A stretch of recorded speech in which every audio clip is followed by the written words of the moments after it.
Hello friends, ఈరోజు మనం bachelors నుండి ఫ్యామిలీస్ వరకు అందరికీ ఆల్ టైమ్ ఫేవరెట్ అయిన కమ్మనైన లెమన్ రైస్ని దానికి బెస్ట్ కాంబినేషన్ పల్లీ చట్నీతో తింటే చాలా బాగుంటుంది.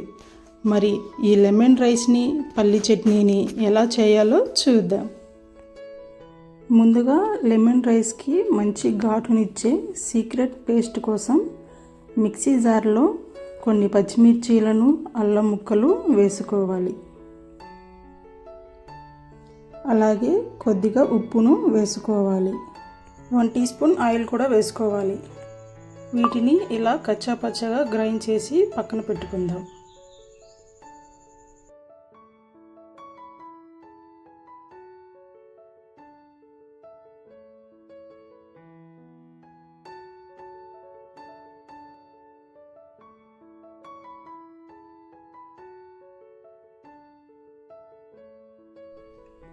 ఇప్పుడు ఒక ప్యాన్లో 3 చెంచాల నూనె వేసి వేడి చేసుకోవాలి.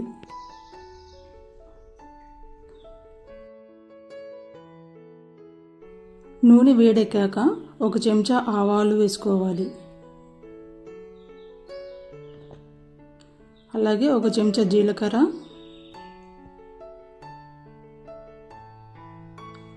1 చెంచా శనగపప్పు, 1 చెంచా మినప్పప్పును వేసుకొని వీటిని కొంచెం దూరగా వేయించుకోవాలి.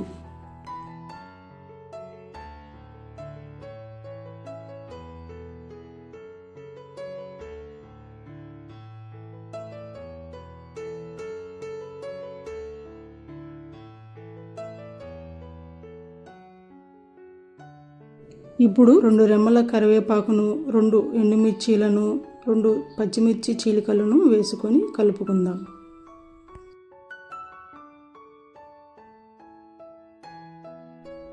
ఇప్పుడు మనం గ్రైండ్ చేసి పెట్టుకున్న పచ్చిమిర్చి పేస్ట్ను కూడా వేసి బాగా వేయించాలి.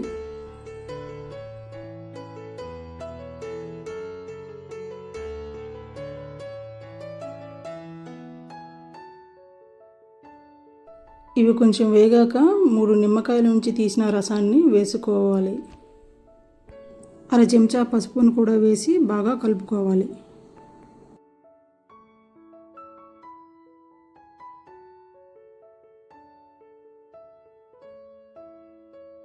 ఈ పచ్చిమిర్చి మసాలా పేస్ట్ను బాగా వేయించుకోవాలి. ఇప్పుడు ముందుగానే చేసి చల్లార్చి పెట్టుకున్న అన్నం తీసుకొని బాగా కలుపుకుందాం. మొత్తం అంతా కలిసేలా నిదానంగా కలుపుకోవాలి.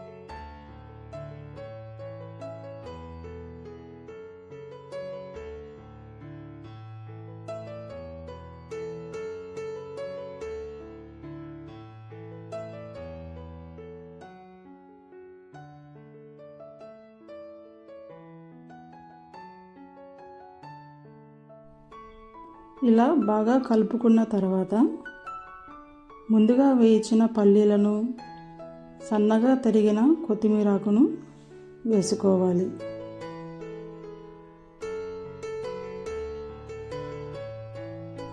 వీటన్నిటిని బాగా కలిసేలా కలుపుకుందాం. అంతే, మనందరికీ ఎంతో ఇష్టమైన లెమన్ రైస్ రెడీ అయిపోయింది.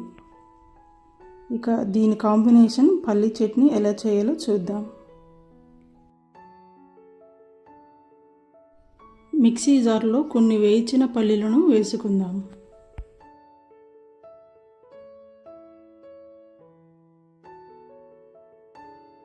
కొన్ని పచ్చిమిర్చీలను, అలాగే 2 టమాటా ముక్కలను, కొద్దిగా చింతపండును తీసుకొని వీటిని కొంచెం ఒక 2 చెంచాల నూనె వేసి వేయించి తీసుకోవాలి.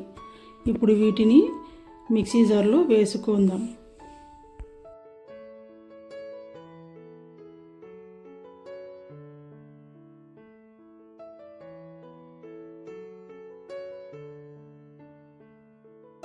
అలాగే 1/2 టీ స్పూన్ సాల్ట్ను కూడా వేసుకోవాలి.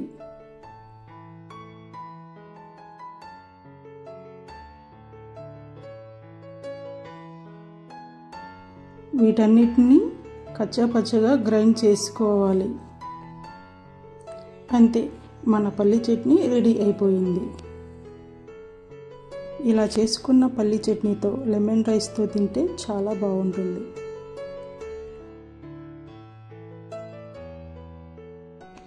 చూశారుగా, పుల్లటి లెమన్ రైస్ని ఈ కమ్మనైన పల్లి చట్నీతో కలిపి తింటే రుచి అదిరిపోతుంది.